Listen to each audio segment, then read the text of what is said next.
मिला recording message? Yes sir. ठीक है सर, चलो। Okay sir, good evening to all of you again sir. हाँ, good evening to all of you. अच्छा, तो बेसिकली आज मैं क्या बताऊंगा आप लोगों को म्यूचुअल फंड में। सर आप लोगों को पता है सर, ये क्लास जो है ये बेसिकली म्यूचुअल फंड, जिनको म्यूचुअल फंड के बारे में सीखना है, जानना है, जिनको म्यूचुअल फंड रिलेटेड जॉब की तैयारी करना है, लाइक NISM क्रैक करना है, या फिर as a mutual fund advisor काम करना है, डिस्ट्रीब्यूटरशिप लेना है, वट एवर आपका पर्पस अलग अलग हो सकता है, लेकिन नॉलेज तो सेम ही है ना सर। पर्पस अलग हो सकता है, आपको इन्वेस्ट करना हो, आपको एडवाइजरी करना हो, आपको डिस्ट्रीब्यूटरशिप लेना हो, जो भी NISM 5A का एग्जाम देना हो NISM के लिए, म्यूचुअल फंड का जो होता है ना, कॉन्सेप्ट इज दैट कि पर्पस जो भी हो, बट हमें म्यूचुअल फंड सीखना पड़ रहा है। तो सर हम लोग कोई ये म्यूचुअल फंड का लेक्चर्स काफ़ी दिनों से हो रहा है सर।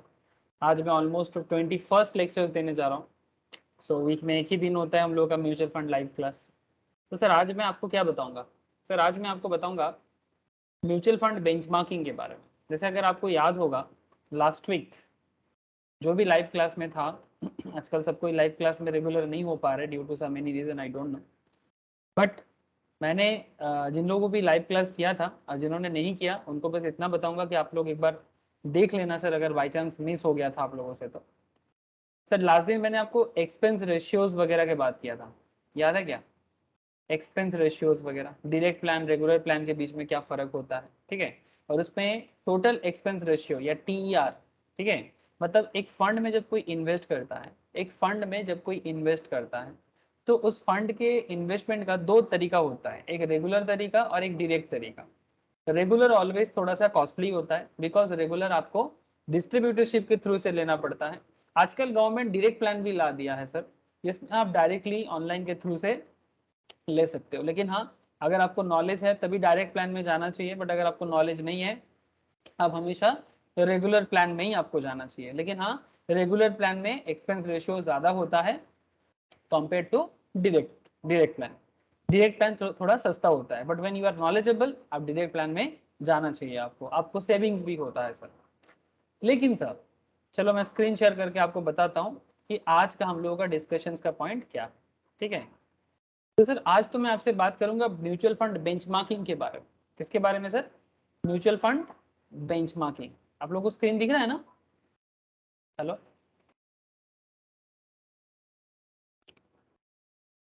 Yes sir. हेलो। जैसे आप देख सकते हो म्यूचुअल फंड डिस्ट्रीब्यूटरशिप एग्जाम के अंदर भी आप लोगों को बेंचमार्किंग से काफी डिटेल्स में पूछताछ करते हैं। सर कैसे पता चल रहा है? सर अगर आप डिस्ट्रीब्यूटर का जो 5A का जो एग्जाम है, ठीक है, म्यूचुअल फंड 5A का जो एग्जाम है, अगर आप इसके सिलेबस को भी गो थ्रू करते हो ना, ठीक है, प्रॉपरली, ऐसे मैं तो अपने नोट से बता देता हूँ, ठीक है, लेकिन अगर आप इसका डिटेल्स भी देखते हो तो यहाँ पर आप जाना और आप सिलेबस को चेक करना, तो ये मोस्ट प्रोबेबली चैप्टर 9 में या चैप्टर 10 में आपको दिखेगा, ठीक है। ये देखिए सर, चैप्टर 10 के अंदर मोस्ट प्रोबेबली 11 के अंदर देखो सर, यहाँ पर है ना बेंचमार्क परफॉर्मेंस दिख रहा है। हेलो,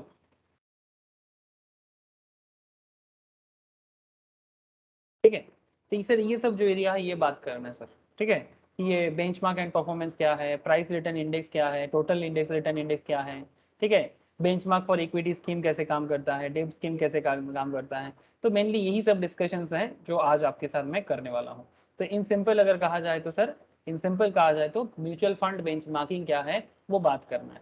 सर आपको एक काम करते हैं, चलो प्रैक्टिकली बता देते हैं।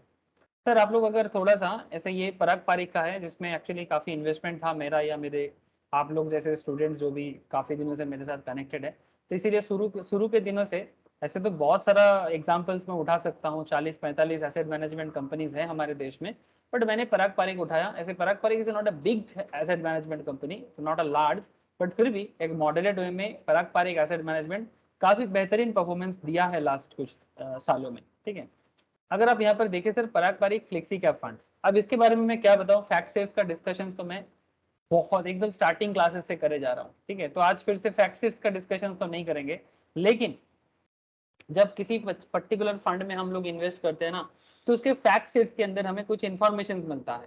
ठीक जिस तरह से मैंने आपको लास्ट दिन एक इंटरेस्टिंग फैक्ट बताया था, जब भी आप कोई भी म्यूचुअल फंड उठा लो सर, चाहे पराग पारिक ले लो, कोटक म्यूचुअल फंड ले लो, एक्सिस म्यूचुअल फंड्स ले लो, व्हाटएवर आपको जो भी अच्छा लगता है, जो भी आपको एनालिसिस करके समझ में आता है, आप जरूर उठा सकते हो। ऐसे सर कौन सा म्यूचुअल फंड क्या अच्छा होता है नहीं होता है, इसका भी जानकारी आपको धीरे धीरे मैं बताऊंगा कि किस तरह से आपको वो सब जानकारी मिलेगा। ऐसे तो मैं बहुत सारा फंड के बारे में आपको ऑलरेडी बता के आया है ना, कि म्यूचुअल फंड का पर्सनल फाइनेंस के साथ क्या कनेक्शन है, ठीक है, रिटायरमेंट प्रॉब्लम को कैसे सॉल्व किया जा सकता है, ठीक है। फिर मैंने आपको अलग अलग किस तरह से इन्हें भी कैलकुलेट किया जाता है, कॉन्सेप्ट ऑफ फंड क्या है, फंड कैसे बनाया जाता है, इक्विटी स्कीम, डेब्ट स्कीम क्या होता है, गवर्नमेंट बॉन्ड्स क्या होता है, गवर्नमेंट बॉन्ड में किस तरह से कंपनी इन्वेस्टमेंट करता है, वगैरह वगैरह वेराइटीज ऑफ मैटर के साथ हम लोगों ने डिस्कशंस किया सर लास्ट फ्यू क्लासेस में। फ्यू नहीं, लास्ट 20 क्लासेस में मैंने तो ऑलरेडी बहुत सारा चीज़ों में आपसे बात किया, जिसमें आप यहाँ पर देख ही सकते हो सर, एक के बाद एक हर एक चीज़ आपको यहाँ पर दिखाई देगा। तो मैं आज आ गया सर 21st चैप्टर में, जिसमें म्यूचुअल फंड बेंच मार्किंग के बारे में बात मैं कर रहा हूँ आप लोगों के साथ। प्रीवियस लेक्चर्स में मैंने आपके साथ mutual fund expense ratio, direct and regular plan के बीच में क्या डिफरेंस है, इसके बारे में मैंने बात किया, ठीक है। इसके बाद आगे के चैप्टर्स में मैं आपको म्यूचुअल फंड में बीटा कैसे काम करते हैं, ऐसे जो लोग फाइनेंशियल मैनेजमेंट का क्लास करते हो मेरे पास, उनको मैं beta, standard deviation, Sharpe ratio के बारे में बात करता हूँ। बट कोई बात नहीं, यहाँ पर भी म्यूचुअल फंड रिलेटेड करना है। सॉर्टिनो कैप्चर रेशियोज क्या है, how to analyse equity mutual fund, mutual fund को एनालाइज करना है, इक्विटी म्यूचुअल फंड को कैसे एनालिसिस करेंगे, डेब्ट म्यूचुअल फंड को ऐसे कैसे एनालिसिस करेंगे। सर आप बोलोगे सर ऑलरेडी तो डेब्ट और इक्विटी में कितना सारा बात करके आए सर, अलग अलग फंड के बारे में बात करके आए, लेकिन सर अब ये फाइनल एनालिसिस तो करना है कि कैसे हम लोग म्यूचुअल फंड चूज कर सकते हैं। फिर आगे भी आपको आपसे बात करूंगा म्यूचुअल फंड पोर्टफोलियो कैसे डेवलप करेंगे, ठीक है, स्मार्ट बीटा फंड्स क्या होता है, एसेट एलोकेशन क्या होता है, एक्सचेंज ट्रेडेड फंड्स जो आजकल बहुत ही पॉपुलर है मार्केट में, इसमें कैसे इन्वेस्ट करना है या फिर इसको कैसे पहचानना है, very very popular technique I will discuss, ठीक है। तो इस तरह से, और फिर लास्ट में मैं आपको इकोनॉमिक्स से रिलेटेड कुछ इंटरेस्टिंग फैक्टर शेयर करूंगा, बेसिक मैक्रो इकोनॉमिक्स, ठीक है, बेसिक्स ऑफ मैक्रो इकोनॉमिक्स। अगर बेसिक्स ऑफ मैक्रो इकोनॉमिक्स पर बात कर रहा हूँ, इसका मतलब है जैसे जो लोग सीए इंटर का पढ़ाई करते हैं, या फिर सीए से entrance as well as CMA foundation, ठीक है, मोस्ट प्रोबेबली वहां पर भी मैं मैक्रो इकोनॉमिक्स के बारे में बात करता हूं सर, ठीक है। So macroeconomics is a very important parameter for any kind of investment area, so उसका भी एक नॉलेज आपके साथ मैं जरूर शेयर करूंगा, ठीक है। तो ये रहेगा हमारा अगला 5-7 क्लास का जर्नी। तो हम लोग ऑलमोस्ट म्यूचुअल फंड में एक कंक्लूजन, या कंक्लूजन नहीं बोलना चाहिए, एक डिसीजन मेकिंग पावर जनरेट करने के आसपास आ चुके हैं सर, ठीक है। अगर अभी तक आपने 20 क्लासेस सही तरह से किया, तो और अगला 7-8 क्लासेस भी अच्छी तरह से अगर आप फिर से रिवाइज करेंगे और देखते रहेंगे, तो फिर मुझे नहीं लगता कि म्यूचुअल फंड को आपको पढ़ने में या म्यूचुअल फंड को समझने में आपको कभी दिक्कत होना चाहिए। दिक्कत मतलब कहने का मतलब है कि नॉलेज गैदर होने से ऑटोमेटिकली सब चीज समझ में धीरे धीरे आ जाएगा, है ना सर। तो आई होप कि आप आज का क्लास भी समझोगे और अच्छे से देखेंगे। तो सर देखिए म्यूचुअल फंड बेंचमार्किंग क्या है, लेकिन म्यूचुअल फंड बेंचमार्किंग में जाने से पहले मैं आपको एक बार टी ईयर सेविंग्स के बारे में बात करना चाहता हूँ सर। जो मैं आपको लास्ट वीक भी बताया था, टोटल एक्सपेंस रेशियो में सेविंग्स कैसे होता है, अगर आप डायरेक्ट प्लान चूज करते हो तो आप देखो सर किस तरह से डायरेक्ट प्लान चूज करके आप सेविंग्स कर सकते हो, ठीक है। अच्छा मैं आपको फैक्ट शीट्स बता रहा था, ये देखिए सर, जैसे ये पराग पारिक का फ्लेक्सी कैप फंड्स था, ठीक है। सुमी या नील प्लीज मुझे बताइए सर, आप लोगों को बात समझ में आ रहा है ना।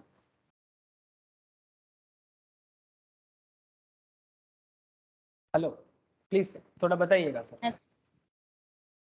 सर यहाँ पर देखिए ये जो Parag Parikh flexi cap funds है, इसमें आप यहाँ पर देख सकते हैं रेगुलर प्लान भी है और डायरेक्ट प्लान भी है, ठीक है। एसेट का वैल्यू चेंजेस दिख सकता है, बिकॉज जिन्होंने रेगुलर प्लान में इन्वेस्ट किया और जिन्होंने डायरेक्ट प्लान में इन्वेस्ट किया, उसके कारण ये डिफरेंशिएशन दिखता है। लेकिन अब एक इंटरेस्टिंग फैक्ट यहाँ पर नजर डालें, रेगुलर प्लान का एक्सपेंस रेशियो देखिए 1.80%, बट डायरेक्ट प्लान का एक्सपेंस रेशियो है 0.80%। इसका मतलब ये है कि अगर आप डायरेक्ट प्लान में आते हो तो आपको फायदा ज्यादा होगा, आपका कॉस्टिंग कम पड़ेगा, लेकिन रेगुलर प्लान में आपका कॉस्टिंग ज्यादा पड़ेगा। इससे एक चीज याद आता है सर कि रेगुलर प्लान में उसी को जाना चाहिए जिसको नॉलेज नहीं है या फिर जिसको एडवाइजरी का जरूरत पड़ता है, ठीक है। या फिर आप लोग जब एडवाइजरी के तौर पर काम करोगे, आपके पास जो आएगा आप उनको रेगुलर प्लान ही थमाओगे। डायरेक्ट प्लान में उनको जाना चाहिए जो आज के डेट में जीरोधा, मोतीलाल ओसवाल, आप स्टॉक्स वगैरह का जो ऑनलाइन ग्रो बोल के भी काफी सारा फेमस ऐप बना है सर, जिसके थ्रू से आप डायरेक्टली म्यूचुअल फंड में इन्वेस्टमेंट कर सकते हो, उन पे कॉस्टिंग थोड़ा कम होता है, ठीक है, जान लो सर बात। अच्छा अब बात करते हैं सर, इसके बारे में बात तो हो चुका था लेकिन सेविंग्स कितना क्या हो सकता है इसका एक आइडिया होना चाहिए। तो वो मैं आज बताऊंगा आपको कि टोटल एक्सपेंस रेशियो में कितना सेविंग्स आपको हो सकता है। एंड उसके बाद हम लोग एक इंटरेस्टिंग एरिया में बात करेंगे सर, ये जो म्यूचुअल फंड है ना, इसका परफॉर्मेंस कैसे मेजर किया जाता है। ध्यान से बात को समझिए सर। आपने म्यूचुअल फंड में पैसा डाला या फिर क्लाइंट ने म्यूचुअल फंड में पैसा डाला, इन्वेस्टमेंट किया, लेकिन कॉन्सेप्ट इज दैट कि म्यूचुअल फंड का परफॉर्मेंस विचार कैसे होगा, अच्छा है, बुरा है, खराब है, कैसे पता चलेगा। इसके लिए बेंचमार्क इंडेक्स के लिए सेबी बताते हैं, और बेंचमार्क इंडेक्स में निफ्टी बहुत ही पॉपुलर है सर, जिसमें निफ्टी का अलग अलग होता है, बट उसमें निफ्टी 500 है, निफ्टी 250 है, निफ्टी 50 जो बहुत ही पॉपुलर है। टीआरआई का मतलब होता है टोटल रिटर्न इंडेक्स, ठीक है, टोटल रिटर्न इंडेक्स। मैं आपको आगे आगे सभी चीजें समझाऊंगा कि किस तरह से बेंचमार्क इंडेक्स काम करता है। आपका आपका परफॉर्मेंस, आपका पराग पारिक हो या फिर जो भी आपका फंड हो, जैसे यहाँ पर पराग पारिक बता रहा हूँ, और ये नोट्स में अगर मैं जाऊँ तो यहाँ पर आपको मैं कुछ और फंड दिखाता हूँ। जैसे यहाँ पर आप देखो तो यहाँ पर क्या है, आईडीएफसी का कोर है, ठीक है, आईडीएफसी कोर इक्विटी फंड बोल के फंड है, ठीक है। तो there are lots of brand mutual funds में, आप वो सब एनालिसिस करोगे तो आपको समझ में धीरे धीरे सभी आ जाएगा ना। कॉन्सेप्ट इज दैट कि कौन से फंड में इन्वेस्टमेंट करना चाहिए, किस तरह से इन्वेस्टमेंट करना चाहिए, वो तो आपको ऑलरेडी पता चल गया। चूजिंग कैसे करना है वो भी आगे आगे मैं बताऊंगा। लेकिन कहने का मतलब है, आप कोई भी फंड का फैक्ट्स उठाओ, चाहे उसमें मोतीलाल ओसवाल का फंड हो, या पराग पारिक का हो, डीएसपी ब्लैक रॉक का हो, आईडीएफसी का हो, what ever be the mutual fund brand, आप वहां से उठाओ, आपको कुछ चीजें जरूर दिखेगा। जैसे बेंचमार्क इंडेक्स आपको जरूर दिखेगा, और जैसे ही आप बेंचमार्क इंडेक्स में आओगे, आपको निफ्टी 500, निफ्टी 250, निफ्टी 50, ठीक है, इनके साथ कंपेयर किया जाएगा कि आपका फंड का परफॉर्मेंस कैसा रहा, ठीक है। लेकिन सर अब देखो, मैं आपको फंड के परफॉर्मेंस के कंपैरिजन पर लेके जा रहा हूँ।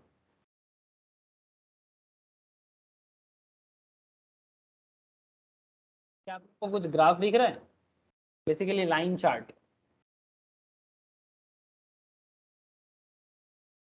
प्लीज टेल मी सर, दिखाई दे रहा है line chart? Hello, please sir थोड़ा बताइएगा, हाँ ना जो भी है। Okay sir, just look at here sir.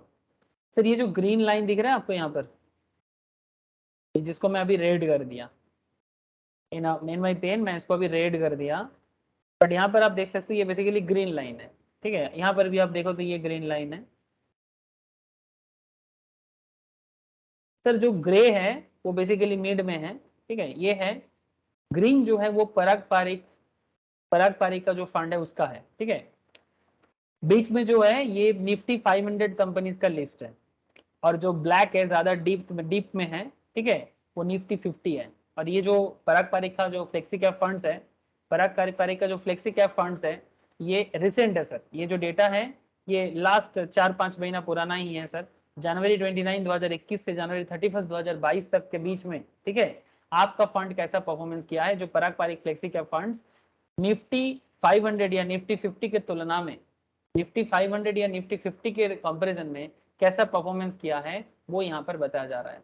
तो अगर आप इसका लास्ट 1 साल का परफॉर्मेंस देखते हो तो ये चीज तो पूरा पूरी तय हो रहा है सर कि compounded annual growth rate scheme का रहा 20%, लास्ट 1 साल का बात चल रहा है सर। 500 का रहा, निफ्टी 500 का रहा 15.58 और निफ्टी 50 का रहा 14.43, ठीक है। तो ये इंसेप्शन से मतलब अभी तक का हिसाब है। और तो जब से ये फंड मोटा मोटी 2013 से चल रहा है, ठीक है, नहीं सर सॉरी, May 13 ना, May 13 टू जनवरी 22, May 13, 14, 15, 16, 17, 18, जनवरी 22, हाँ, मोटा मोटी 2013 से अभी तक का परफॉर्मेंस यहाँ पर दिखाया, ठीक है। लास्ट 7-8 साल में ये स्कीम कितना रिटर्न दिया है।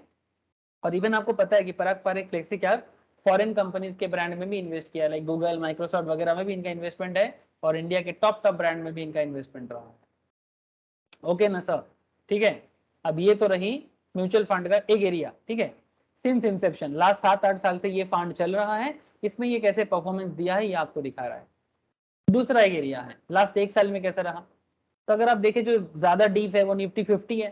तो निफ्टी 50 पहले अच्छा था इंडेक्स के हिसाब से, लेकिन उसके बाद धीरे धीरे निफ्टी 50 को क्रैक करके आपका ये जो ग्रीन जोन है, पीपीएफसी मतलब पराग पारिक फ्लेक्सी कैप फंड्स, वो ग्रीन जोन आगे आ गया। और मोटा मोटी अगर आप इसका देखो, स्कीम का रिटर्न है 38.5%, निफ्टी 500 है 33.23% और निफ्टी 50 है 28.50%, ठीक है।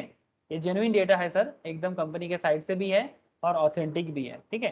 तो इससे आपको एक आइडिया तो जरूर लग रहा है कि लास्ट एक साल में भी ये पर्टिकुलर फंड निफ्टी 50 से या निफ्टी 500 से बेहतर परफॉर्मेंस दिया है, ठीक है। ये Parag Parikh flexi cap funds Nifty 50 या निफ्टी 500 से एक साल में भी और लास्ट 7-8 साल में भी बेहतरीन परफॉर्मेंस दिया है। इसका मतलब ये फंड सक्सेसफुल रहा है, नो डाउट सक्सेसफुल रहा है। और जिन्होंने भी इस पर्टिकुलर फंड में से बहुत सारे नॉन पर्सन का इसमें इन्वेस्टमेंट था, मेरा या फैमिली मेंबर्स या स्टूडेंट्स ग्रुप में, ठीक है, स्टूडेंट फैमिलीज में। सो कहने का मतलब यही था कि it's a beautiful fund sir, ठीक है, बहुत ही अच्छा परफॉर्मेंस दिया। दूसरी फंड में देखते हैं टैक्स सेवर्स में, टैक्स सेवर्स का भी कंपैरिजन आपको मिलेगा। सेवर्स में भी पराग पारिक का टैक्स सेवर्स फंड्स लास्ट इंसेप्शन से पहले उतना अच्छा नहीं कर रहा था 2020 तक, लेकिन लास्ट 2 साल में ये भी अच्छा परफॉर्मेंस दिया है, ठीक है। सिमिलरली अगर आप यहाँ देखो, जब ये एक साल के हिसाब से देखो तो ये ऑलमोस्ट सिमिलर रहा है सर। मतलब निफ्टी 50 28.50, कीम बता रहे 35.28, निफ्टी 500 33.23, ठीक है। मतलब ये भी टैक्सेबल्स फंड भी ऑलमोस्ट अच्छा परफॉर्मेंस दिया है। मतलब बेसिकली इनका फंड मैनेजर ऐसे ऐसे जगह में ही फंड को इन्वेस्टमेंट किया है जो मार्केट को भी बीट किया है। और मार्केट बीट किया मतलब बेंचमार्क बीट किया मतलब नो डाउट परफॉर्मेंस बेहतरीन माना जाता है सर, ठीक है। इसी तरह से आप यहाँ पर इसका हाइब्रिड फंड भी देख सकते हो। हाइब्रिड फंड में भी पराग पारिक का पहले उतना अच्छा नहीं था सितंबर 2021 तक, उसके बाद फिर से बीट किया, आप देख सकते हैं सर, ठीक है। अच्छा ये तो हाइब्रिड था। लिक्विड फंड में देखते हैं परफॉर्मेंस कैसा रहा। तो लिक्विड का ग्राफ चार्ट अभी और नहीं मिला, कोई बात नहीं, ग्राफ चार्ट नहीं मिला तो आप इस तरह से एडिशनल बेंचमार्क चेक कर सकते हैं, ठीक है। सर प्लीज टेल मी, क्या आप लोगों को बेंचमार्क का बेसिक कॉन्सेप्ट क्लियर हुआ? अब ये बेंचमार्क टेस्ट कैसे होता है, इसमें टीआरआई का, ठीक है, या प्राइस रिटर्न इंडेक्स का, टीआरआई का क्या कॉन्सेप्ट होता है? टीआरआई मतलब समझ गए ना sir, total return index, TRI, ठीक है। इंडेक्स के बेसिस में आपका म्यूचुअल फंड कैसा परफॉर्मेंस दिया है। अगर इंडेक्स क्रॉस कर रहे हैं, अगर इंडेक्स को क्रैक कर रहे हैं, इसका मतलब आपका फंड बेहतरीन परफॉर्मेंस दिया है, नो डाउट। हेलो सर, बोलो सर, बोझा যাচ্ছে, समझ में आ रहा है? Yes sir. सर चलो आपसे थोड़ा बात करते हैं टी ईयर सेविंग्स के बारे में। सर टी ईयर सेविंग्स मतलब सर टोटल एक्सपेंस रेशियो का बात जो लास्ट वीक मैंने छोड़ा था वहीं से थोड़ा सा स्टार्ट करता हूँ। सर अगर आप मतलब बेसिकली डायरेक्ट प्लान और रेगुलर प्लान के बीच में एक इन्वेस्टर का सेविंग्स का क्या हालत होता है उसके बारे में थोड़ा जानकारी ले लो, ठीक है, नॉलेज लेना चाहिए। अगर जो जो बंदा रेगुलर प्लान में जाता है और जो बंदा डायरेक्ट प्लान में आता है, इनके दोनों के इन्वेस्टमेंट में क्या कितना सेविंग्स हो सकता है, इसका एक आइडिया जनरेट कर लो। जो मैंने लास्ट वीक आगे और डिटेल्स बोला नहीं था, सिर्फ आपको रेगुलर और डायरेक्ट में एक्सपेंस रेशियो के बारे में बात किया था। ऐसे तो मुझे लास्ट वीक ही बता देना चाहिए था, बट कोई बात नहीं, चलो अभी बता देते हैं, थोड़ा एक्सपेरिमेंट करते हैं इसको। Pick any mutual fund of your choice, आप अपने मर्जी से कोई भी म्यूचुअल फंड को उठाइए। तो मैंने यहाँ पर आईडीएफसी कोर इक्विटी फंड को यहाँ पर उठाया, ठीक है। ऐसे देखो सर, मैं हर क्लास में आपको अलग अलग फंड दिखाता रहता हूँ, आपको इतना तो समझ इतना दिन में आ ही गया कि कितना तरह फंड होता है, कितना सारा कंपनीज है और उसके अंदर कितना सारा फंड हो सकता है। चाहे आप ईटी मनी में जाओ, जीरोधा में जाओ, मोतीलाल में जाओ, जहां भी जाओ, ठीक है। There are lots of brand जो अलग अलग फंड आपको दिखाता है, मतलब जिसका परफॉर्मेंस दिखा के आप उसके बेसिस में इन्वेस्टमेंट कर सकते हो। सो नो इशू सर, आगे बात करते हैं। Sir IDFC core equity fund growth, नाम क्या है? IDFC core equity fund growth, ठीक है। जैसे एक साइट है investor most probably investing.com, investing.com। यहाँ पर भी ना बहुत सारे अलग अलग फंड्स के बारे में देता है सर, ये फॉलो कर सकते हैं आप। Markets, shares, ETF, funds, indices, indices, funds में equity funds, commodity funds, major funds, world funds, एक सेकेंड, ईटीएफ्स,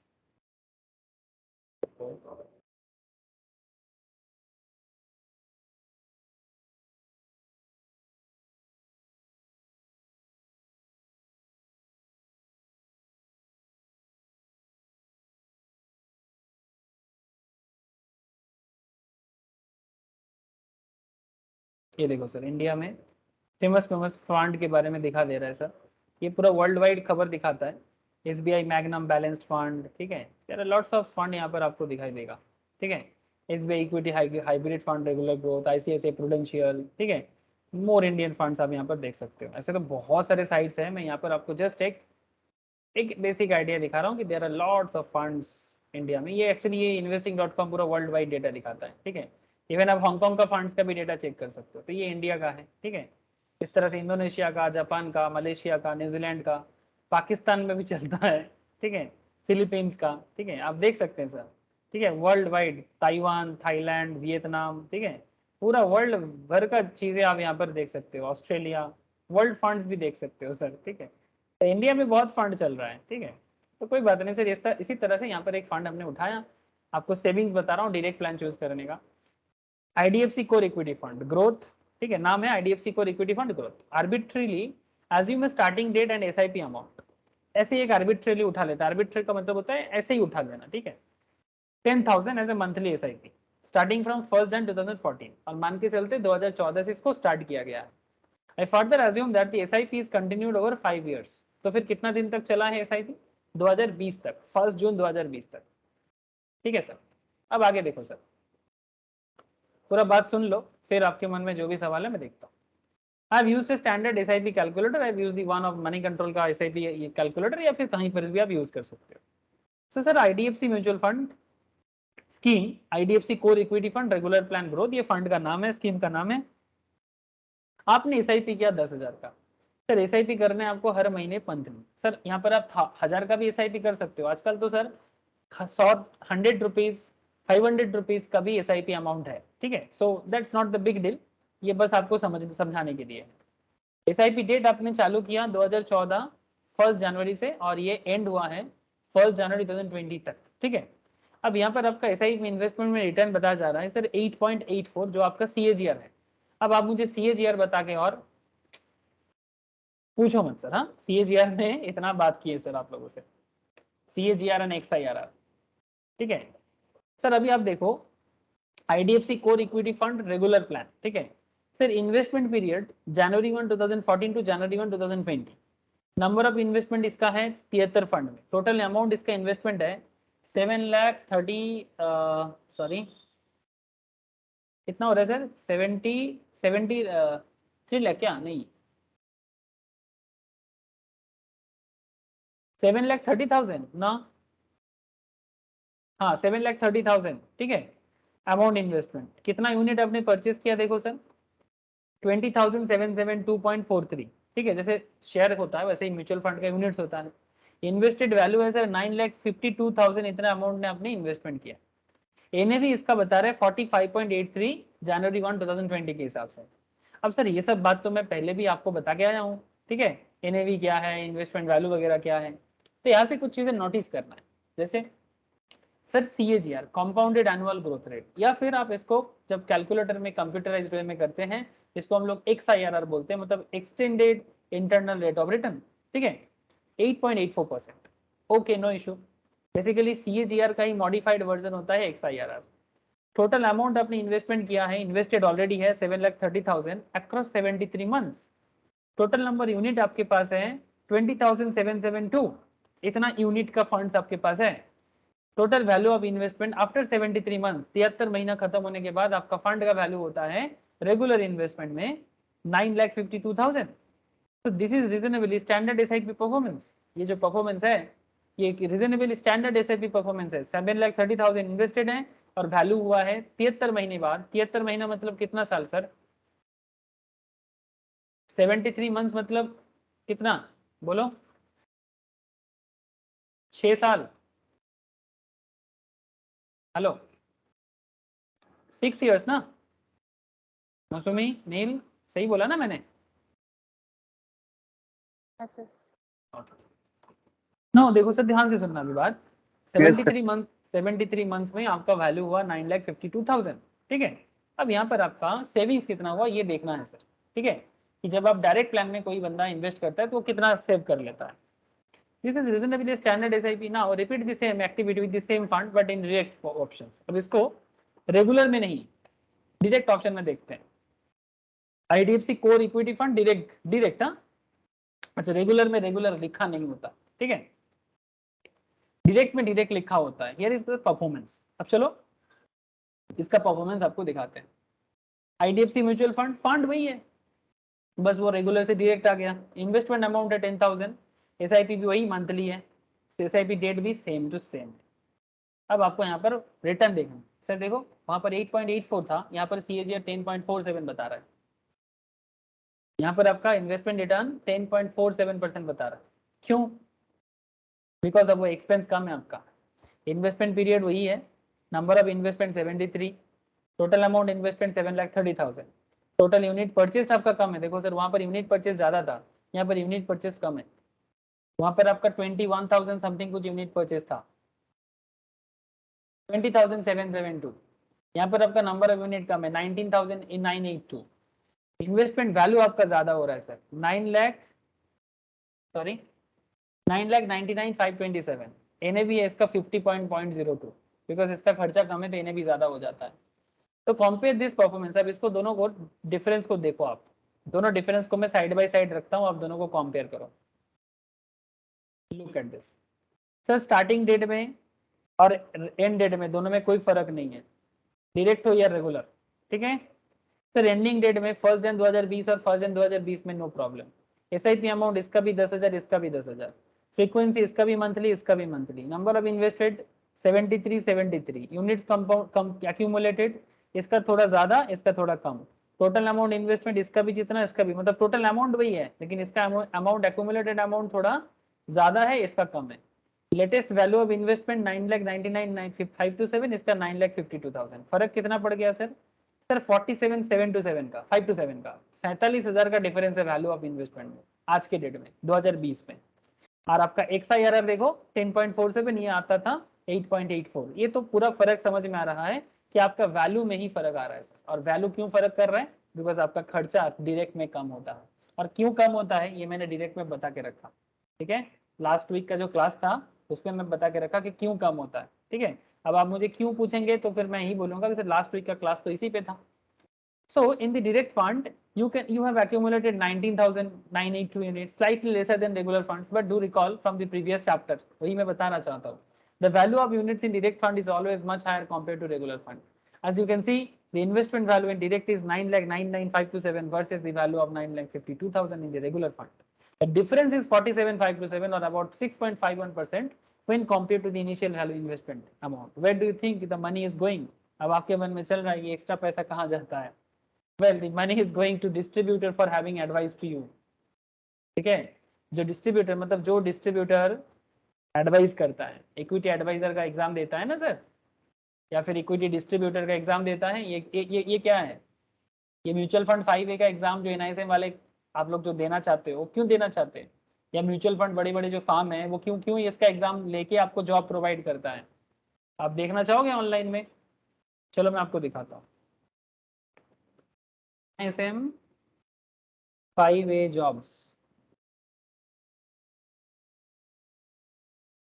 देखो जैसे इक्विटी डेरिवेटिव का दिखाता हूँ, यहाँ पर NISM जॉब्स लिखा और आपको देखो सर जॉब का पिटारा ओपन हो जाएगा। आजकल NISM मैंडेटरी है, ठीक है। ये देखो सर, ये जो वेल्थ मैनेजमेंट कंपनीज है ना, ये सभी को ही, ये देखो सर वेल्थ मैनेजर चाहिए, सीनियर वेल्थ मैनेजर चाहिए लीडिंग ब्रोकिंग फार्म में, ठीक है सर। देखो 4 लाख से 9 लाख पर एनम, ठीक है, अलग अलग स्टेट में है, कोलकाता में है, ये देखो ये कोलकाता में भी है, 3 से 5 लाख देगा। Relationship manager for mutual funds, ठीक है, RM चाहिए उनको, 5 लाख के आसपास का सैलरी बता रहा है पर एनम का। फ्रेशर्स भी चलेगा, ठीक है, 0 to 6 years मोस्ट प्रोबेबली। ये देखो सर 4 से 7.5 लाख हैदराबाद में, 8 लाख पर एनम। दिखाई दे रहा है सर आप लोगों को? Hello, yes sir. तो इतना डिमांडिंग क्यों है? Financial planner, para planner, equity dealer, ठीक है, आजकल बहुत डिमांडिंग है सर इक्विटी डीलर का जॉब्स, ठीक है। BSE NSE सेगमेंट्स में क्लाइंट हैंडल करना है तो इसका बहुत डिमांड है सर, ठीक है। तो मोस्ट प्रोबेबली आप समझ में आ रही है आपको कि किस तरह से मार्केट में NISM का जॉब इतना मैंडेटरी हो गया। और साथ में अगर किसी का भी प्रोफेशनल लाइक CA CA में रहे तो फिर और कौन रोकता है उसको? अब देखना ही है सर, ठीक है। तो बेसिकली मैं इसलिए आपको दिखाया ताकि आपका आइडिया क्लियर करना चाह रहा था कि ये मैं ऐसे ही नहीं बताता, हवा में थोड़ी ना बताता हूँ, ठीक है। मार्केट नीड है तभी बताता हूँ, ठीक है, मार्केट नीड है तभी बताता रहता हूँ, ठीक है। बहुत, और आज के डेट में सेबी का ये एग्जाम क्रैक करना आपके लिए मैंडेटरी है। अब ये बात तो जान लो, ये सब एग्जाम क्रैक करना मैंडेटरी है। nism.ac.in में जाओगे तो आपको पता चल ही जाएगा कि nism का कितना जॉब क्रिएट आज के डेट में है, ठीक है। ये देखो ये nism है, ठीक है। ये देखो यहाँ पर अलग अलग job profile, broker, merchant banker, क्या क्या बन सकते हो एनआईसीएम का जॉब क्रैक करके।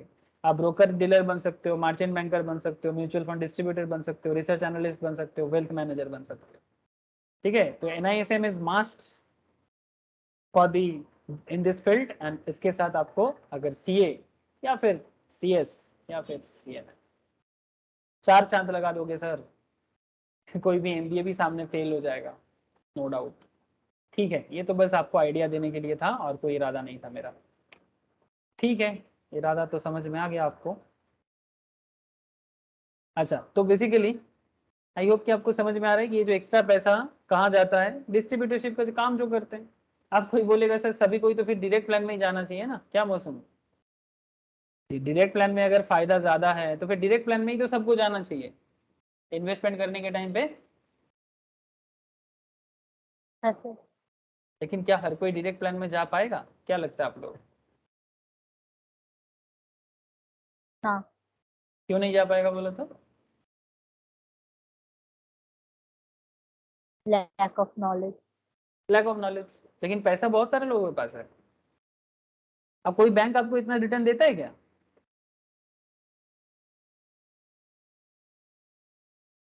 ना। बैंक आपको हार्डली 5% देगा, 5.5% देगा, नॉट मोर देन दैट। अब डबल अगर आपको पाना है, म्यूचुअल फंड है ना, अब ये तो फिर भी एक स्टैंडर्ड रिटर्न दिया 10-11%, फिर भी बैंक से ज्यादा रिटर्न तो यहाँ पर मिल रहा है ना 9%, 3% भी कुछ कम नहीं होता है ना, उसमें भी 50,000 60,000 एक्स्ट्रा हो जाता है। तो पॉइंट इज दैट कि जिसका नॉलेज नहीं है वो एडवाइजर के पास आएगा, डिस्ट्रीब्यूटर के पास आएगा, है ना, और वो अपना पैसा रेगुलर प्लान बेच के रखेगा, और वही उसी का डिफरेंस होता है सर। लेकिन जिसको नॉलेज है, जैसे मानो आप लोग नॉलेजेबल बनोगे तो क्या आप लोग डिस्ट्रीब्यूटर के पास जाओगे कि डायरेक्टली करोगे?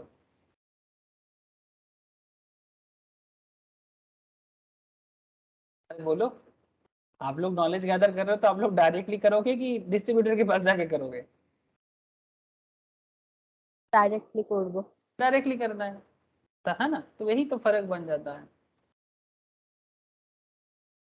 कहीं पर भी जा सकते हो, से फॉर एग्जांपल मैं आपको जीरोधा में लेके चलता हूँ, जीरोधा डायरेक्ट प्लान है,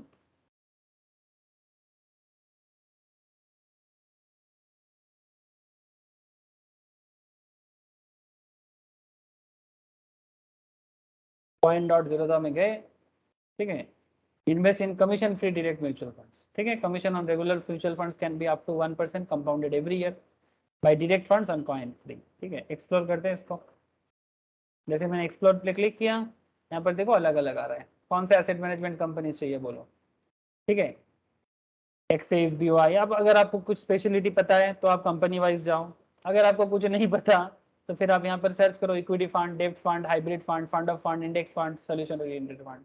सर ये जो अलग अलग फंड्स का नाम है, ये मैंने आपको नाम ही नहीं काम भी बता चुका क्लास में, ठीक है। अगर आपको इक्विटी फंड में जाना है तो इक्विटी फंड में जाओ। अच्छा, इक्विटी में भी अलग अलग है, इसमें भी मैंने बात किया, any multi cap, equity link scheme, small cap, large cap, mid cap, value, sectoral, flexi cap, large and mid, dividend yield, focused, Contra, others, ठीक है। अलग अलग फंड आ गया।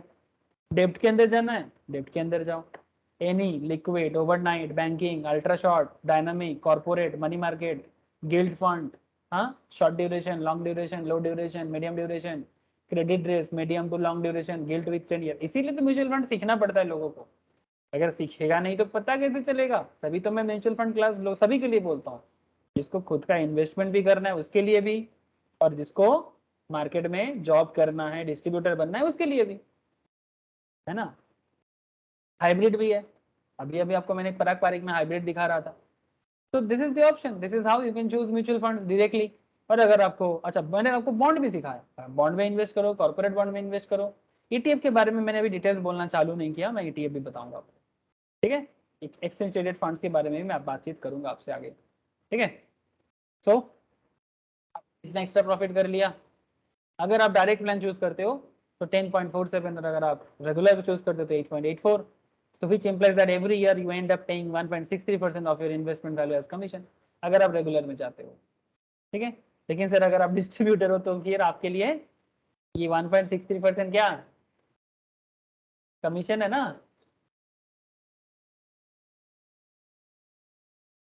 अगर कोई 7 लाख का करता है, बात समझ रहे सर, मानो कोई 10 लाख का फंड चलाता है तो सालाना आपको कितना मिलेगा, 2%, ऑलमोस्ट 1.63, 1.5%, 15,000। 10 लाख का फंड चलेगा, 15,000 आपका, समझे। हेलो,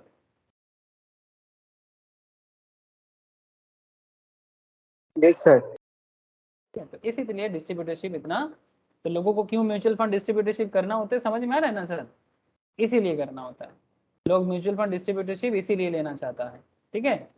डिस्ट्रीब्यूटरशिप लेके, या फिर आज के डेट में अगर आप डिस्ट्रीब्यूटरशिप खुद से नहीं लेते हो कोई बात नहीं, बट अगर आप किसी कंपनी के लिए भी काम करना चाहते हो तब भी आपको म्यूचुअल फंड का सर्टिफिकेशन चाहिए।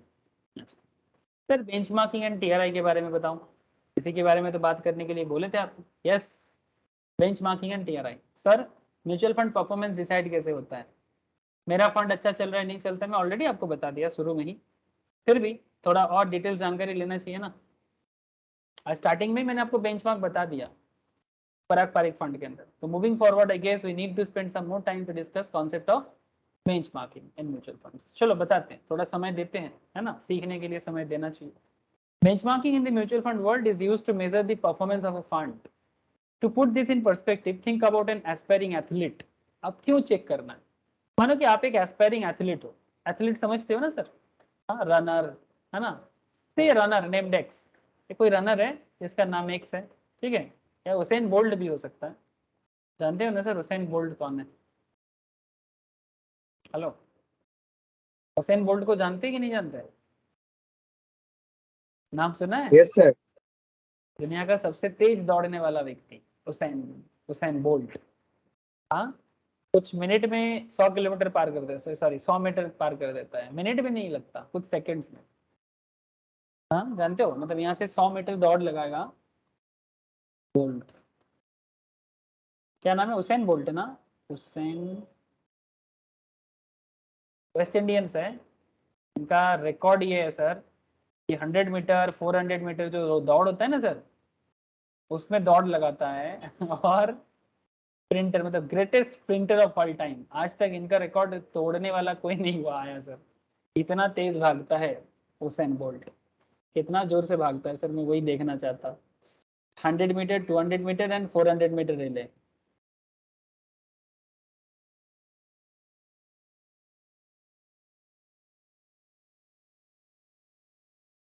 सर 10 सेकंड में 100 मीटर जाता है। हेलो,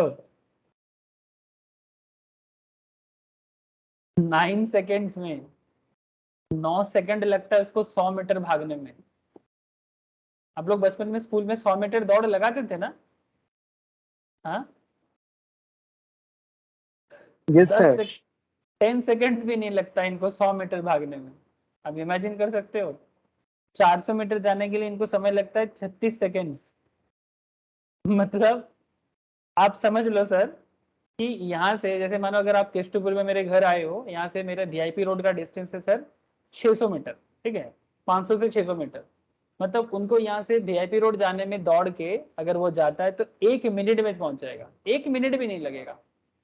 36 तो, अब 50 सेकेंड्स भी नहीं लगेगा, मतलब यहाँ से वीआईपी दौड़ के जाने में 1 मिनट भी समय नहीं लगेगा हुसैन बोल्ट का। कितना फास्ट है समझ गया आपने, ठीक है। अब ये है बेंचमार्क, अब बाकी लोग कितना पीछे है नहीं है वो डिपेंड करता है इनके ऊपर। आई होप कि आपको समझ में आ रहा है मेरा बात। हुसैन बोल्ट है बेंचमार्क, ठीक है, अगर कोई हुसैन बोल्ट को क्रॉस कर दिया मतलब वो सुपर परफॉर्मर है, अगर कोई हुसैन बोल्ट के पीछे रह गया मतलब वो अंडर परफॉर्मर है कंपेरेटिवली, ठीक है। इसी तरह से ये भी काम करता है।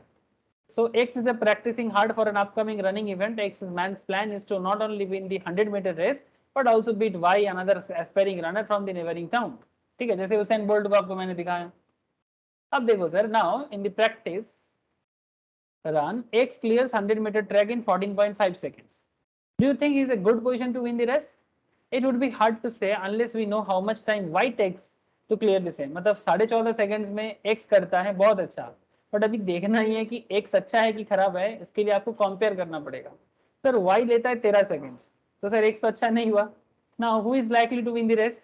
Obviously Y, because Y को 13 सेकंड लगता है। We were able to answer or predict this because we could benchmark both X and Y against each other. If we knew the speed of X and Y without knowing the other person's running speed, then we could not estimate who is likely to win the race, है ना। मतलब अगर हमें पता ही नहीं चलेगा कि भाई दूसरा बंदा किस रेट में भागता है, तो फिर आप कंपेयर कैसे करोगे। इसी को बोलते हैं बेंचमार्किंग। मतलब कोई अगर हुसैन बोल्ट से तेज भागता है तो मानेंगे ना कि वो तेज रनर है, लेकिन जब तक हुसैन बोल्ट को क्रॉस नहीं करता तब तक वो कभी भी फास्ट रनर नहीं बन सकता, है ना। सिमिलरली जैसे जो एक आपने सुमाकर का नाम सुना, माइकल सुमाकर नहीं, सुमाकर भी एक है, मोस्ट प्रोबेबली वो गाड़ी में सर जो बहुत फेमस स्विमर है, स्विमर का नाम बता सकते हो, वो अमेरिकन स्विमर है, नाम मैं भूल जा रहा हूँ। तेरे को पता है? स्विमर है, बहुत ही फेमस है, अभी भी जब भी ओलंपिक में आता है गोल्ड लेके जाता है, वर्ल्ड रिकॉर्ड है उसका। मैं उसका Phelps, Michael Phelps most probably, नाम जानते हो sir?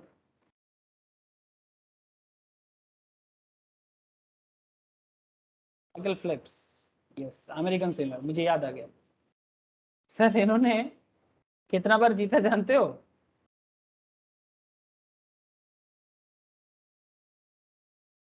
Sir all time with total 28 medals, all time records of Olympic gold medals, Olympic gold medals individual events. मतलब इससे ज्यादा गोल्ड मेडल आज तक दुनिया में कोई नहीं जीता जितना बार ये मतलब सिर्फ स्विमिंग में नहीं, किसी भी फील्ड में आज तक कोई इतना बार गोल्ड मेडल नहीं जीत पाया।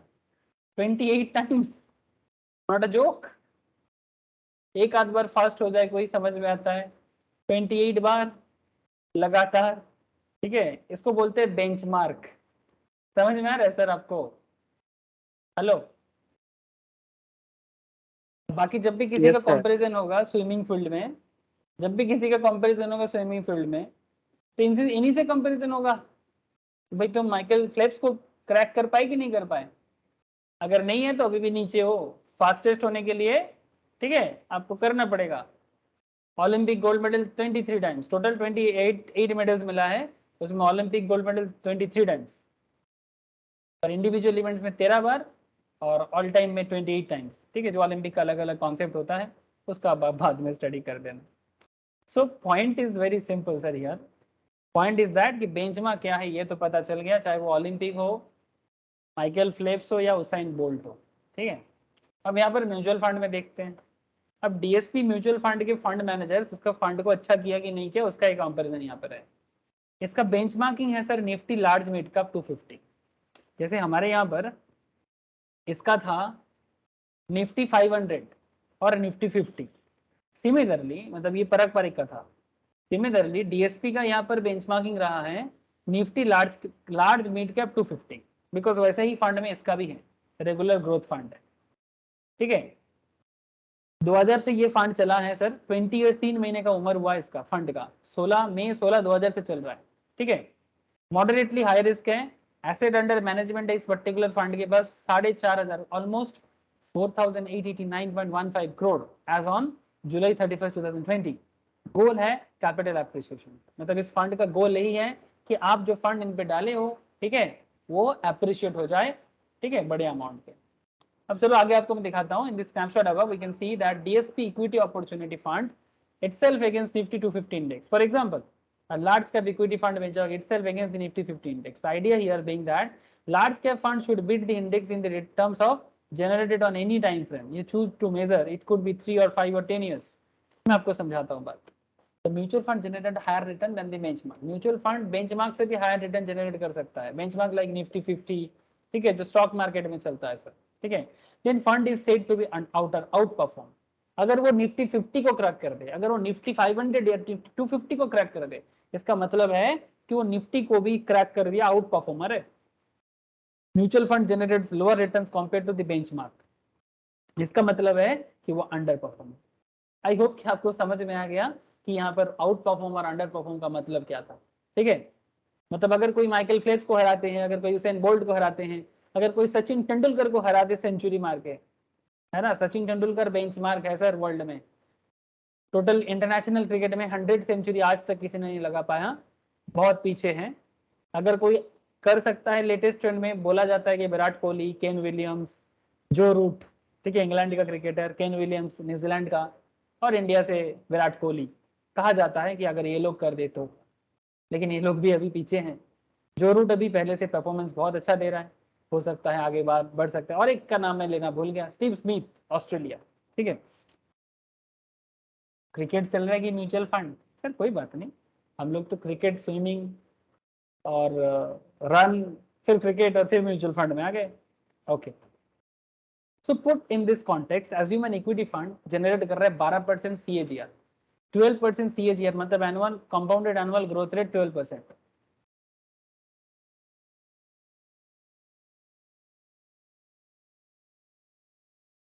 निफ्टी 50 generates 10.10 मतलब 12% CAGR है across 3 years, while its benchmark, that is Nifty 50, generates 10.5% for the same period. In this case, the fund is said to have outperformed.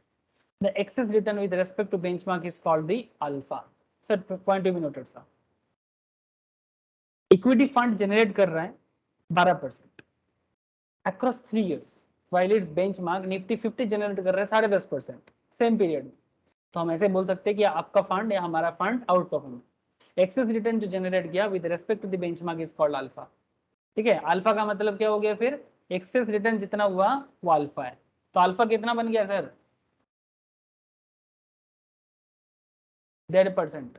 Clear है सर बात, प्लीज बोलो। Hello,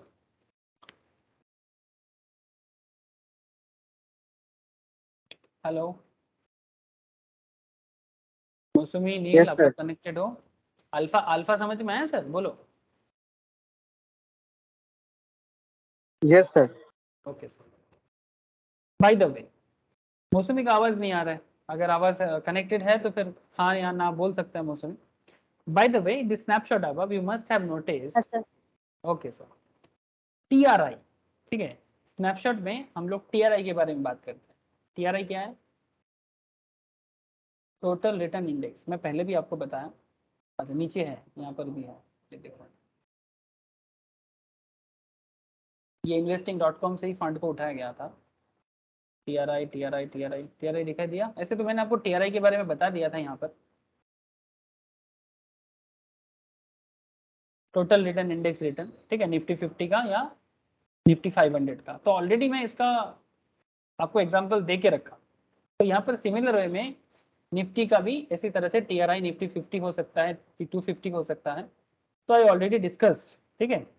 तो snapshot में हम लोग पहले भी देखा। तो TRI stands for total return index. Total return index includes and factors in for dividends as well. Total return index depend करता है, includes factors is for dividends as well as, remember when you buy a stock of a company there are two source of income. जब आप किसी particular company में invest करते हो तो आपका दो सोर्स ऑफ इनकम होता है। से फॉर एग्जांपल, चलो सर हुसैन बोल्ट इसको हटाते हैं, आपको अभी कंपनी इन्वेस्टमेंट बताते हैं। सर अगर आप से फॉर एग्जांपल, मैं आपके किसके बारे में बताऊं, ITC चलेगा? चलो ITC के शेयर एग्जाम्पल के लिए ITC उठाया सर, मेरा ऐसा कोई इरादा ऐसा कुछ नहीं था, रैंडम पिक है, क्योंकि मैंने इसके बारे में काफ़ी केस स्टडीज़ किया लास्ट 5-6 महीने से। और मैं जब इसका शेयर 200 के नीचे था तब से चिल्लाते जा रहा हूँ, ITC ले लो भाई, ITC ले लो। ठीक है, ये देखो सर, देख रहे हैं सर, 100 मतलब ऑलमोस्ट इस एरिया से मैं बात कर रहा हूँ, 150 के आसपास से ITC ले लो, ITC ले लो। एक साल में इसका ग्रोथ देख सकते हैं आप, ठीक है। और 5 साल में ये 150 से कहाँ तक पहुंचा, 270 में। मतलब अगर मैं लास्ट 1 ईयर का भी इसका रिटर्न देखूं, लास्ट 1 ईयर में 30% रिटर्न जनरेट किया है सर ITC। सर ITC बहुत हाई ग्रोथ कंपनी नहीं है, एक स्टेडी ग्रोथ कंपनी है। इसका एक ज़माना था जब सिगरेट बेच के कमाता था, अभी भी कमाते हैं बट सिगरेट से उतना इनकम, उतना पहले जैसा रिटर्न नहीं है, बिकॉज आजकल सिगरेट में सेंटिमेंट नेगेटिव है सर, ठीक है। गवर्नमेंट का भी रूल्स रेगुलेशंस बहुत ज़्यादा है, टैक्स भी बहुत है सर, ठीक है। तो वो ज़माना नहीं है अभी, फिर भी सिगरेट से ही कमाता है, होटल चेन्स वगैरह भी है। लेकिन मैं आपको एक चीज़ बताना चाहता हूँ कि जिसने भी लास्ट 1 साल में आईटीसी में इन्वेस्ट किया, वो 30% 1 साल में रिटर्न कमाया। मेरा भी है, फैमिलीज में भी लोगों का है, और जो भी स्टूडेंट्स फैमिलीज हैं उनमें भी है सर, ठीक है। लेकिन और साथ में और एक इनकम भी है, डिविडेंड रिटर्न भी अच्छा देता है आईटीसी। मैं आपको इसका फाइनेंशियल दिखाता हूँ, जस्ट चेक इट यार। आईटीसी का डीपीएस दिखाते हैं, dividend per share, face value पे देता है DPS, dividend per share. Sir आप देख सकते हो 11.5 पर शेयर में डिविडेंड प्रोवाइड करते हैं। मतलब अगर किसी के पास 1000 शेयर है तो पर शेयर उतना करके, किसी के पास 1 लाख शेयर है तो 1 लाख इंटू इतना, किसी के पास 1000 शेयर है तो उतना, 10,000 शेयर है तो 10,000 के इंटू उतना, 100 शेयर है तो 100 इंटू उतना। बात समझ में आया sir? Hello, please tell me. आपने 2 तरह से कमाया ना आईटीसी से, Neel, Mausami, yes please sir. Tell me, ठीक है। तो जिसने भी इस बात को समझा, स्टॉक मार्केट को समझा, ठीक है, जिसने भी 1 साल से इसमें इन्वेस्ट कर रहा है, नॉट जस्ट आईटीसी, और भी है, जैसे और एक कंपनी के बारे में बताता हूँ, रिलायंस, ठीक है। ये भी एक अच्छा है, इसके बारे में मैं लास्ट 1 साल से, इसका मतलब मेरे पास लेक्चर्स भी है सर, मैंने केस स्टडीज जो किया ना, उसका लेक्चर्स भी आपको मिलेगा। फिर बहुत सारा बात मैं रैंडम करके निकल जाता हूँ। रिलायंस इंडस्ट्रीज हमेशा उतना वो यूट्यूबर के जैसे नहीं हो पाता सारा दिन क्लास के लिए। तो पॉइंट इज दैट कि फाइनेंशियल देखे आप रिलायंस का। सर रिलायंस का पहले ओवरव्यू देख लो, लास्ट 1 साल में मैं इसका चिल्ला रहा हूँ सर, जब से इसका 1700-1800 चल रहा है तब से चिल्ला रहा हूँ, ले लो रिलायंस, ले लो रिलायंस, ले लो, ठीक है। तो लास्ट 1700-1800 मतलब 2020-21 में ऐसे चल रहा था, ये इस एरिया में बात कर रहा हूँ सर। कोविड के बाद तो थोड़ा सा मैं बोला ही था, वो छोड़ो, मैं मोटा मोटी इस एरिया से चिल्ला रहा हूँ कि ले लो रिलायंस, ले लो, ठीक है। तो लास्ट 1 साल में अब इसका रिटर्न देखें, लास्ट 1 साल में 23% रिटर्न जनरेट किया है रिलायंस ने। Dividend return not like ITC, but फिर भी खराब नहीं है, दिखाओ आपको sir, 8 rupees per share, growth companies है, ठीक है, तो डिविडेंड थोड़ा कम देता है, फिर भी 8 टका पर शेयर। तो अगर किसी के पास 10,000 शेयर है तो भी 80,000 रुपये वहां से कमाएगा। और जिसने भी इसके शेयर में इन्वेस्ट करके अप्रिशिएट हुआ, इसका शेयर का दाम वैल्यू बढ़ा, ठीक है, तो शेयर के वैल्यू में लास्ट 1 साल में 23%, और लास्ट अगर 5 साल में देखो तो 5 साल में देखो तो 5 साल भी छोड़ो सर, लास्ट 3 साल में अगर आप यहाँ पर भी अगर आपने इन्वेस्ट किया था तो आप इसका परसेंटेज कैलकुलेशन कर सकते हो। फिर भी 5 साल में अगर किसी का रिटर्न है तो 315% रिलायंस ने इनकम करके दिया है सर। ये सब में स्टैंडर्ड स्टॉक उठाया जिसमें फ्लक्चुएशन या वोलेटिलिटी कम होता है, ठीक है। बाकी और भी शेयर है, 7,000 कंपनी है सर मार्केट में, बात करने बैठू तो दिन रात एक हो जाएगा ठीक है। आई होप आपको अंडरस्टैंड हो रहा है सर कि total return index is what, total return index includes and factors of dividend as well as return. तो प्राइस एप्रिसिएशन और कैपिटल गेन, ठीक है, एंड डिविडेंड इनकम, 2 तरह से आप इनकम कर सकते हो। Now think about regular index chart that all of us check. This chart captures only the price appreciation of the index. It does not capture the dividend issued by the index constituents. To get a sense of real returns an investors earn, one has to factor in for the dividend received by the company. The total return index captures this. So when we look at Nifty 50 chart, we are essentially looking at just the price appreciation chart. But when we are looking at Nifty 50 TRI, we can looking both price appreciation and dividend receipt. तो 2 तरह का chart होता है। सिर्फ Nifty 50 देखोगे तो Nifty 50 मतलब सिर्फ आपको अप्रिसिएशन पता चलेगा, पर जब आप निफ्टी टीआरआई देखते हो, ठीक है, टोटल रिटर्न इंडेक्स देखोगे, ठीक है, तब आपको डिविडेंड रिटर्न भी और साथ में एप्रिसिएशन दोनों आपको बताता है, ठीक है। समझ में आ रहा है सर? निफ्टी टीआरआई देखते हैं यहाँ पर दिखाता है कि नहीं,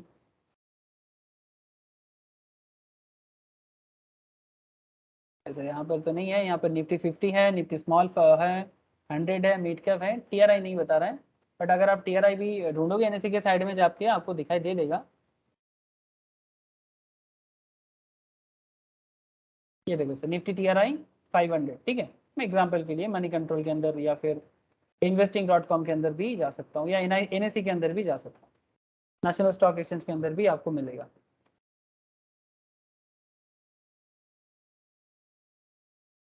इन्वेस्टिंग में ही चलते हैं, ठीक है। ये देखो सर, निफ्टी 500 का टोटल रिटर्न इंडेक्स, मतलब ये टोटल रिटर्न इंडेक्स में इसका लास्ट ये एक दिन का है, 6 महीना का देखोगे तो 6 महीने का है, 1 साल का देखोगे तो 1 साल का है, ठीक है, 5 साल का देखोगे तो 5 साल का है। ये निफ्टी टोटल रिटर्न इंडेक्स का तो निफ्टी 500 का टीआरआई है, मतलब इसमें dividend return as well as capital appreciation दोनों चीज बताता है, ठीक है। आई होप कि आपको समझ में आ रहा है। क्या सर, आ रहा है कि नहीं आ रहा है? किरे बुझते पाचिस की पाचिस। और ये सब कैंडल स्टिक्स वगैरह, जैसे आजकल हम लोगों का लाइव क्लास चल रहा है सर, जो लोग ट्रेडिंग करता है ना, जो लोग ट्रेडिंग करता है, जैसे ये देख सकते हो आप, सुबह के फ्यूचर मार्केट का क्लास था, ठीक है, एनआईएसएम सीरीज 8 इक्विटी डेरिवेटिव का क्लास था, या टेक्निकल एनालिसिस का क्लास में ये सब कैंडल स्टिक्स चार्ट वगैरह समझा जाता है। Every day Monday to sorry मंगलवार, मतलब Tuesday to Saturday live class होता है सर, मार्केट आवर में 9 बजे से लेके 10:30 बजे तक रेगुलर होता है सर, मंगल टू शनि, ठीक है। सो इसका मतलब है वहां पर ये सब चार्ट कैंडल्स ट्रेडिंग सिखाया जाता है सर। ओके, कोई बात नहीं।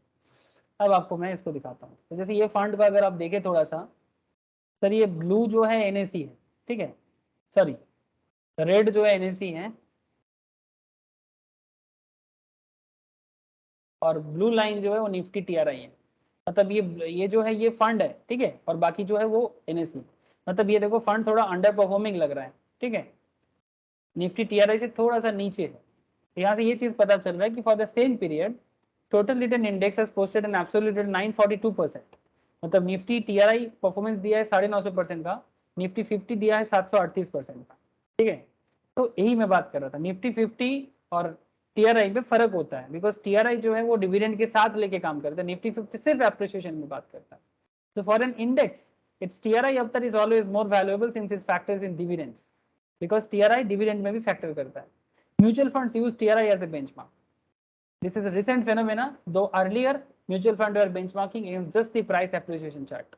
पहले ये सिर्फ प्राइस इंडेक्स देखता था, डिविडेंड नहीं देखता था, बट आजकल ये टीआरआई भी देखा जाता है जिसमें डिविडेंड भी है। It's not easy to beat the TRI index, TRI index को बीट करना इतना आसान नहीं होता, ठीक है। Weights matter. Consider this. There are two mutual funds. अब आगे देखो, समझा देते हैं। दो म्यूचुअल फंड मैनेजर्स है, A and B. A manages a large cap fund and benchmark his funds with Nifty 50। उसने अपना बेंचमार्क रखा निफ्टी 50 को। B manages an equity multi opportunity fund and benchmark his funds against Nifty 500 TRI, ठीक है। तो एक ने Nifty 500 को रखा, एक ने निफ्टी 50 को रखा।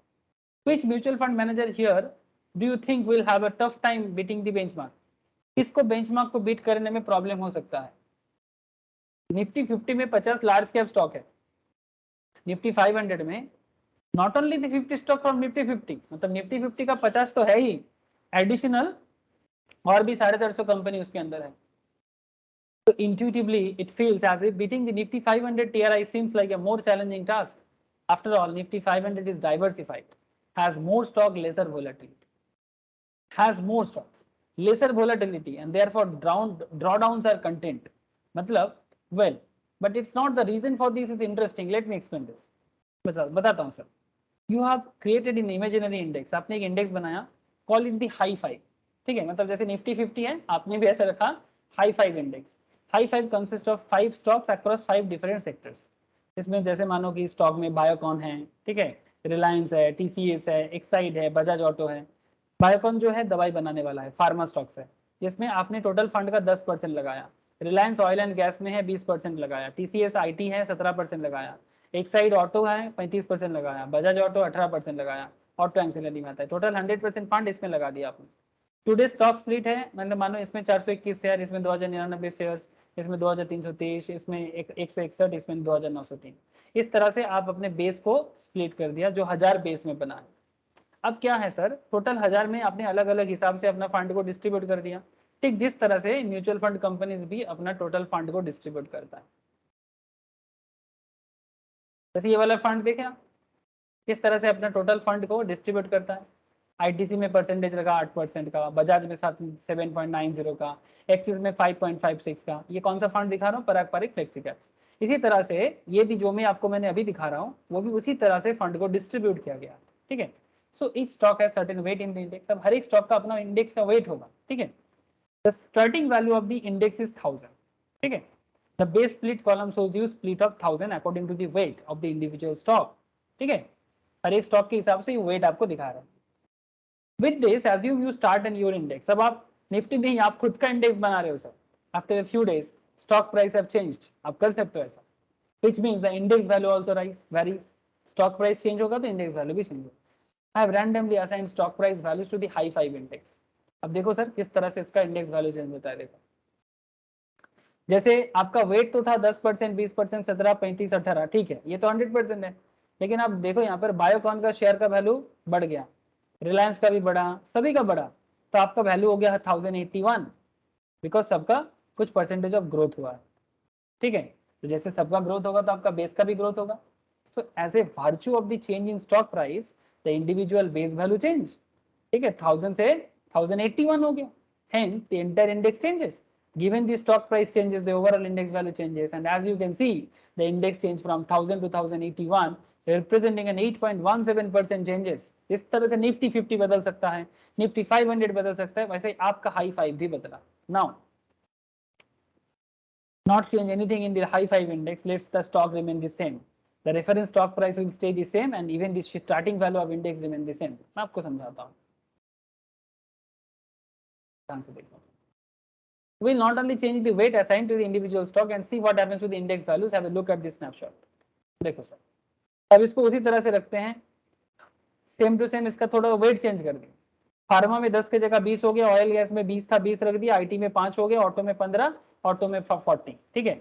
अब देखो आपका न्यू वैल्यू जो है वो बदल गया, 1056 हो गया, ठीक है। अब कैसे, the weights have changed. For example, initially the value assigned to Biocon was 10%, which is not increased to 20%.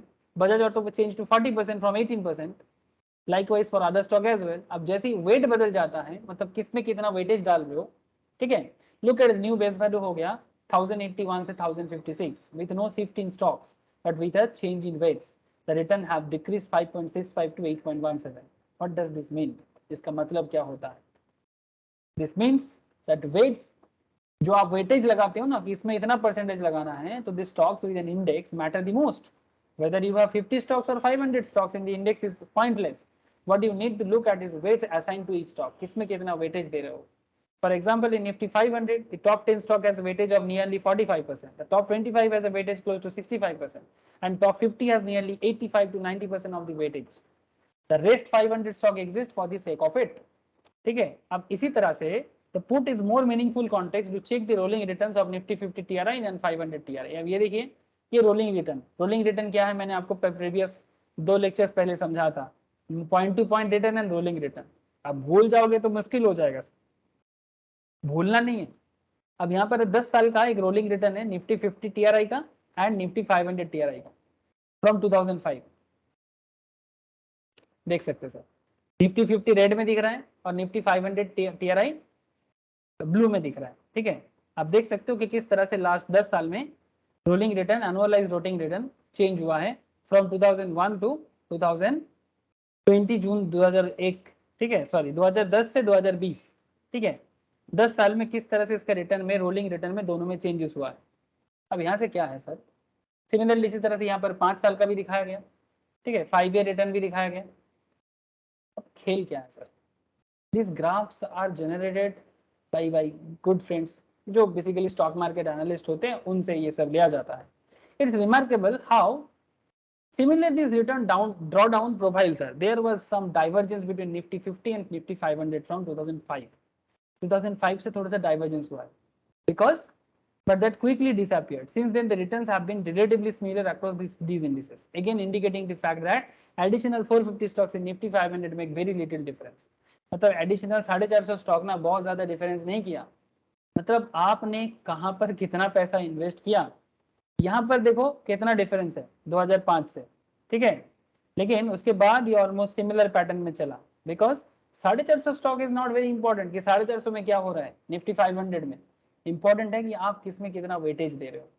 While I have not discussed other indices such as Nifty 100, Nifty 250, ठीक है.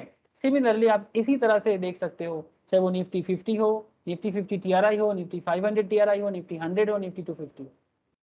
मतलब हमारा इन्वेस्टमेंट, जैसे आप हाई फाइव अगर आप समझ में आए ना कि आप किस तरह से अपना वेटेज, स्टॉक का वेटेज, किसमें कितना वेटेज दे रहे हो, वो आपको देखना है. जिसमें ज्यादा वेटेज दोगे उसी के परफॉर्मेंस के हिसाब से आपके शेयर के जो इंडेक्स है उसमें चेंजेस आएगा. इसका डिटेल जानकारी अगर आप लोग जब इक्विटी डेरिवेटिव पढ़ोगे ना सर, हमारे देश में जो वेटेड एवरेज मेथड यूज करके इक्विटी डेरिवेटिव के अंदर एक कॉन्सेप्ट आता है सर, इंडेक्स कंस्ट्रक्शन मेथोडोलॉजी. मैं आपको बताता हूँ. जब आप लोग फ्यूचर एंड ऑप्शन से इक्विटी डेरिवेटिव पढ़ोगे, ये मैं अभी वहां पर करा रहा हूँ सर. ये देखो सर, यहाँ पर अंडरस्टैंडिंग द इंडेक्स, मौसमी या नील दिखाई दे रहा है आप लोगों को. Yes sir. मतलब ये सेंसेक्स निफ्टी बनता कैसे है, ठीक है. निफ्टी 50 बनता कैसे है, निफ्टी 500 कैसे बनता है, निफ्टी 100 कैसे बनेगा, सेंसेक्स कैसे बनेगा, ये सिखाया जाता है. इसके लिए वेटेड एवरेज स्टैटिस्टिक्स है सर. आपको लग रहा है बहुत कुछ खास चीज है, कुछ नहीं है, स्टैटिस्टिक्स है. स्टैटिस्टिकली बनाया जाता है और जो बड़े बड़े रेटिंग कंपनीज है वो बनाते हैं. तो वहीं पर ये बेसिकली डिसाइड होता है कि किसमें कितना वेटेज देके निफ्टी 50 को बनाना है, निफ्टी 500 को बनाना है, ठीक जिस तरह से हमने यहाँ पर हाई फाइव को बनाया, ठीक है. और जैसे ही हमने वेटेज चेंज कर दिया और उसके परफॉर्मेंस के बेसिस में मेरा बेस वैल्यू भी चेंज हो रहा. So weightage is very important sir, कि किसमें कितना डाल रहे आप, चाहे वो 50 शेयर्स का बात हो या 450 शेयर्स. अगर 450 में वेटेज ज्यादा नहीं है तो फिर आपका शेयर में ज्यादा डिफरेंस नहीं आने वाला है, ठीक है. Well, what does this mean to as a mutual fund investors? I suppose some of you are reading this may have figured this out already. Don't worry too much about mutual fund benchmarking. You as an investor should develop a sense of realistic return expectation from your mutual fund investment. That realistic return expectation should serve as your benchmark for the investment and not once assigned by the AMC. मतलब आपका AMC जो बताएगा वही है ऐसा नहीं है. आप तो चेक कर लो कि निफ्टी 50 कितना चला है, निफ्टी 500 कितना चला है. आप देख लो कि म्यूचुअल फंड जो बता रहे हैं वो कितना सही है, ठीक है. अगर म्यूचुअल फंड निफ्टी 50 को क्रैक नहीं कर पाया, मतलब इसका मतलब कर सकता था, है ना. तो having said that, if your fund have invested in an underperforming index consistently, then that is not a good sign either, ठीक है. Under such circumstances, you may want to consider review or even change fund. आप fund change करो, because आप under performing fund में क्यों रहोगे जो Nifty को भी क्रैक नहीं कर पा रहे, है ना. निफ्टी को आराम से क्रैक किया जा सकता है अगर फंड मैनेजर सही हो तो. सो ये डिपेंड करता है आपके एनालिसिस पे, फंड एनालिसिस पे, रियलिस्टिक रिटर्न एक्सपेक्टेशन से from your investment eventually defines you as a mutual fund investors. Sir एक चीज आपको मैं बताना चाहूंगा, जैसे जो उनको हो सकता है कि आप लोगों को ना ये वाला पार्ट, ये जो स्टैटिस्टिकली जो मैंने इंडेक्स यहाँ पर बनाया हाई फाइव का, ठीक है, ये इंडेक्स कंस्ट्रक्शन मेथोडोलॉजी का पार्ट है बेसिकली. यहाँ पर मैं म्यूचुअल फंड में जस्ट आपको एक आइडिया जनरेट करने के लिए दिया. बट जैसे जैसे आप लोग सर FNO या फिर इंडेक्स कंस्ट्रक्शन मेथोडोलॉजी पढ़ोगे ना, तो वहां पर आपको ना और क्लैरिटी से पता चल जाएगा कि इंडेक्स बनता कैसे, ठीक है. तो अगर आप लोग ये FNO करते हो, फ्यूचर में ज्वाइन करते हो FNO क्लास, तो आपको तो जरूर सिखाया जाएगा. बट अगर आप ना करोगे कोई बात नहीं, जब ये इंडेक्स का क्लास मैं कंप्लीट कर लूंगा ना तो आपको मैं शेयर कर दूंगा. सिर्फ इंडेक्स का क्लास ऑब्वियसली मैं शेयर कर दूंगा, ठीक है. So this is the concept of benchmarking. तो ज्यादा कुछ नहीं सोचना है. ऐसे तो मैं बेंचमार्किंग के बारे में पहले ही बता दिया था, ठीक है, लेकिन बेंचमार्क होता कैसे है, बेंचमार्क बनता कैसे है, थोड़ा सा डेप्थ में बात करते हैं, और कुछ नहीं सर, ठीक है. तो सर आज तो इतना ही है. कोई क्वेश्चन है आप लोगों का तो आप लोग कर सकते हैं. Neel, Mousumi, any question sir? Hello sir, hello, कोई डाउट है मन में तो कर लो. Yes sir. Okay sir. Mousumi কিছু জিজ্ঞাসা করবি রিগার্ডিং টুডেজ ক্লাস? मौसमी आवाज पाচ্ছি না। ओके सर, अगर कुछ डाउट हो तो मुझे व्हाट्सएप कर सकते हो सर। ठीक है, तो फिर नेक्स्ट क्लास में हम लोग beta, SD, Sharpe ratio, Sortino, capture ratios and mutual fund में इक्विटी कैसे एनालाइज करना है, डेट म्यूचुअल फंड ऐसे एनालाइज करना है, ये सब बात लेके स्टार्ट करेंगे सर। ठीक है, तो म्यूचुअल फंड क्लास में आज इतना ही। ठीक है স্যার বলছি লেভারেজের কিছু অঙ্ক পাঠাতে পারেন মানে ফাইন্যান্সিয়াল ম্যানেজমেন্টে মানে কিছু সামস।